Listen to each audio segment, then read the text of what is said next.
నమస్తే. ఇన్నాళ్ళు నన్ను సపోర్ట్ చేస్తూ, ఎంకరేజ్ చేస్తూ మీ ప్రేమని నాకు అందిస్తున్న ప్రతి ఒక్కరికి కృతజ్ఞతలు.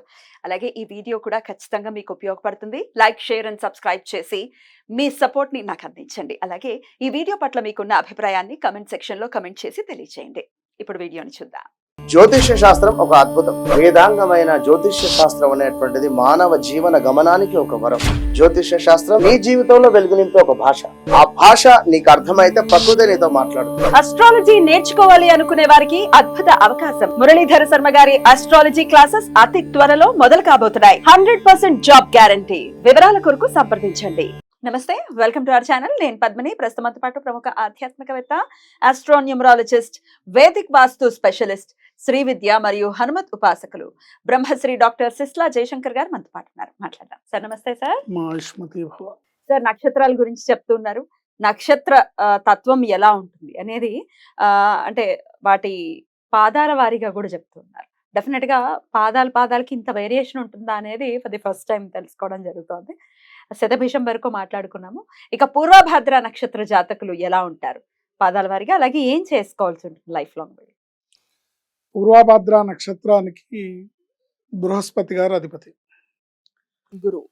గురువు గారు అధిపతి. సో ఆయన అధిపతిగా ఉన్న ఈ నక్షత్రంలో జన్మించిన వాళ్ళు కామన్ లక్షణాలు ఏంటంటే స్త్రీలోలుడు, గురు నక్షత్రం అయ్యుండి బహు ప్రయాణములుండును, జర్నీస్ ఎక్కువ చేస్తుంటారు, భోగవంతుడు, మంచి లగ్జరియస్ లైఫ్ని కోరుకుంటారు, లగ్జరియస్ లైఫ్ని లీడ్ చేస్తుంటారు. ఇంకా వాళ్ళు జాతకాన్ని బట్టి అదృష్టం ఉంటే లగ్జరీ లైఫ్ని లీడ్ చేస్తాడు, లేకపోతే కోరుకుంటాడు. రాజమూలధనము నుండును అంటే గవర్నమెంట్ జాబ్స్, గవర్నమెంట్ డబ్బులు, గవర్నమెంట్ టీఏడిఎల్తో ట్రిప్స్ ఇలాంటివి ఉంటాయి. క్షుద్రుడు అంటే నెగటివ్ మెంటాలిటీ. క్షుద్రం హృదయ దౌర్బల్యం. సుందరాకాండలో వాల్మీకి అంటాడు క్షుద్రం హృదయ దౌర్బల్యం అని. నెగిటివ్ గా ఆలోచించడం అనేది హృదయ దౌర్బల్యం. క్షుద్రుడు స్వామిదే నక్షత్రం, ఆయన చెప్పాడు క్షుద్రం హృదయ దౌర్బల్యం అని. నిజమే కదా. ఈ నక్షత్రం స్వామిదే. పూర్వభద్ర అయితే ఆయన అవతార పురుషుడు కాబట్టి ఆయన మంచి లక్షణాలు ఉన్నాయి. బట్ ఈ నక్షత్రంలో పుట్టే వాళ్ళకి ఈ లక్షణాలు ఉంటాయని ఆయన ముందే చెప్పారు. క్షుద్రం హృదయ దౌర్బల్యం అని. సో స్వకర్మ నిరతుడు అంటే తన పనులు తను చేసుకొని తన పనుల మీద ఇంపార్టెన్స్ పెట్టేవాడు, తన పనులకే ఇంపార్టెన్స్ ఇచ్చేవాడు. చిరంజీవి, ఫీలింగ్స్ ఉండవు, ఎదుటివారు ఏమనుకుంటారో అని ఆలోచిస్తారు. ప్రతిభ ఉన్నప్పటికీ కుంభచంద్రుని వలన రాణింపు ఉండదు. రాణింపు ఉండదు. స్వయంకృతాపరాధాలు అధికం. ఇవి కామన్ లక్షణాలు. దీంట్లో మళ్ళీ మహర్షుల వారు 1వ పాదాన్ని జన్మించిన వారికి ఏమిచ్చాడంటే మత గురువు. అంటే వాళ్ళ ట్రెడిషన్ని ఎక్కువగా మాట్లాడుతుంటాడు. మేము ఇలా చేస్తాం, మా ఆచారం ఇది, మా పద్ధతి ఇది. మత గురువు. భార్యను గాఢంగా ప్రేమించును. వెరీ గుడ్, మంచి క్వాలిటీ. సుఖి, ఎదుటివారు ఏమనుకుంటారో అని ఆలోచిస్తారు. బాగా సుఖాన్ని పొందుతాడు, సుఖాన్ని కోరుకుంటాడు.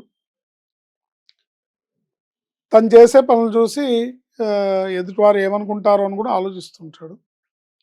కొన్ని రిస్ట్రిక్ట్ చేసుకుంటూ ఉంటాడు, ఏమో వాళ్ళు ఏమనుకుంటారు అని. 2వ పాదాన త్వరగా అధైర్యపడుట, మత విషయ విద్వాంసుడు, దురదృష్టాలు దోబూచులాడుతూ ఉంటుంది వీళ్ళతో. సో కొన్నాళ్ళు బాగుంటుంది, కొన్నాళ్ళు బాగుండదు, కొన్నాళ్ళు మంచిగా ఉంటుంది, కొన్నాళ్ళు కష్టాలు, కొన్నాళ్ళు సుఖాలు, ఇలా దోబూచులాట ఉంటుంది. మత విషయ విద్వాంసుడు అంటే ఈ ప్రీచర్స్ అనుకోండి, లేకపోతే బ్రాహ్మణులు అయితే మడి ఆచారాలని పాటించేవాళ్ళు, ఆ పాటించడాన్ని చెప్పేవాళ్ళు. ఉమ్. ఇలా ఉండాలి, అలా ఉండాలని చెప్పేవాళ్ళు. మడి కట్టుకోవాలి, మడి ఆచారం ఉండాలి, కాస్త అనాచారవంతులుగా ఉండకూడదు, ఇలా చేస్తే అనాచారం అని ఇట్లా చెప్పేవాళ్ళు అయి ఉంటారు. జనరల్గా రెండో పాదం అలా ఉంటారు. మూడో పాదం వాళ్ళు విలాస పురుషుడు, కవి, పైత్యరోగి, ఎక్స్పెరిమెంట్ చేద్దాం అనుకున్నా చేయలేరు, చేస్తే సక్సెస్ అవుతారు. మైండ్లో ఆలోచనలు ఉంటాయి కానీ చేయడానికి డౌట్, చేయరు. ఒకవేళ ధైర్యం చేసి చేస్తే సక్సెస్ అవుతుంది గ్యారంటీగా. వీళ్ళకి ఏంటంటే మెయిన్ లక్షణం, వీళ్ళు తెగిస్తే వీళ్ళకి అదృష్టం ఉంటుంది. తెగించాలి, తెగింపులోనే అదృష్టం ఉంది. ఆ తెగించకుండా వీళ్ళకి ఒక సందేహం అనేది ఇప్పుడు సందేహాత్మక, ప్రతి పనికి ఒక సందేహాత్మకంగా ఉంటుంది. సందిగ్ధావస్థ, సందేహాత్మకం ఉంటూనే ఉంటుంది. అది. ఇది మూడో పాదం వాళ్ళు. నాలుగో పాదాన్ని జన్మించిన వాళ్ళ గురించి నీతిమంతుడు, ధర్మబుద్ధి గలవాడు, ప్రతి విషయంలో ఇన్వాల్వ్మెంట్, అంటే తలదూర్చుట పనికిరాదు, అన్నెసరీ థింగ్స్లో తలదూర్చుట పనికిరాదు, తమను తాము ఎక్కువగా ఊహించుకొని ఇబ్బందులు పడతారు. తమను తాము ఎక్కువగా ఊహించుకొని ఇబ్బంది పడతారు. ఇతరుల విషయాల్లో జోక్యం చేసుకోకుండా ఉంటే మంచిది. తనకు సంబంధించిన విషయాల్లో జోక్యం చేసుకోకుండా ఉంటే బాగుంటుంది. రైట్. ఇది 4 పాదాల వాళ్ళు ఇలా ఉంటారు. బోల్డ్ అంత డిఫరెన్స్ ఉంది. కాకపోతే ఎంత గురు నక్షత్రం అయిపోయినంత మాత్రాన ఆ గురువుకున్నటువంటి ఆ లక్షణాలన్నీ ఆ నక్షత్రం వాళ్ళకి ఆపాదించడానికి అవకాశం లేదు. ఇప్పుడు అది ఈ నక్షత్రానికి వీళ్ళు అధిపతిగా ఉన్నంత మాత్రాన వాళ్ళ లక్షణాలు ఉంటాయని లేదు. అదే అదే తండ్రి పోలికలు కొడుకు వస్తున్నాయా? ఏంటి పండిత పుత్ర పరమసుంఠ అనే సామెత ఉందనే ఉంది కదా. పెద్ద పెద్ద పండితుల పిల్లలు పరమసుంఠలుగా ఉన్న వాళ్ళు ఉన్నారు. మరి ఖచ్చితంగా వీళ్ళు మార్చుకోవాల్సిన అంశాలు ఏంటి సార్? ఖచ్చితంగా వీళ్ళు మార్చుకోవాల్సిన అంశాలు ఏంటంటే డౌట్ ని తీసేయాలి. ఈ పని చేస్తే నేను సక్సెస్ అవుతానా అవనా, ఈ పని చేస్తే ఇది కరెక్టా కాదా అనే డౌట్ ని తీసేసి తెగింపుతో ముందుకెళ్తే, ధైర్యం చేసి అడుగు ముందుకేస్తే వీళ్ళకి సక్సెస్ ఉంటుంది. అద్భుతం సార్. కుంభరాశిలో ఉంటాయి కొన్ని పాదాలు, అలాగే మీనరాశిలో కూడా ఉంటుంది కాబట్టి మరి వీళ్ళు ఎట్లాంటి రెమెడీస్ ని చేసుకోవాల్సి ఉంటుంది సార్ ప్రత్యేకించి? వీళ్ళు శనివారం నాడు చేసే ఆంజనేయ స్వామి ఆరాధన వీళ్ళకి బాగా కలిసి వస్తుంది.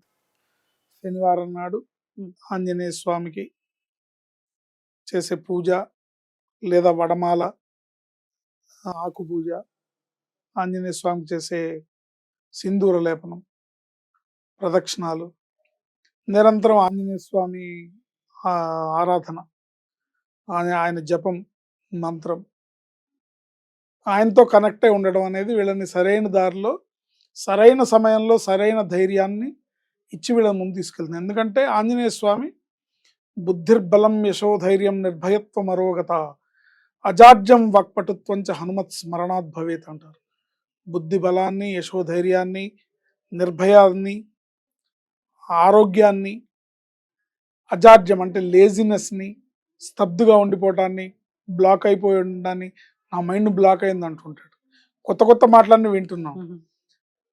నేను మర్చిపోయా అనేది కామన్ మాట అయిపోయింది. బ్లాంక్ అయిపోయాను నేను.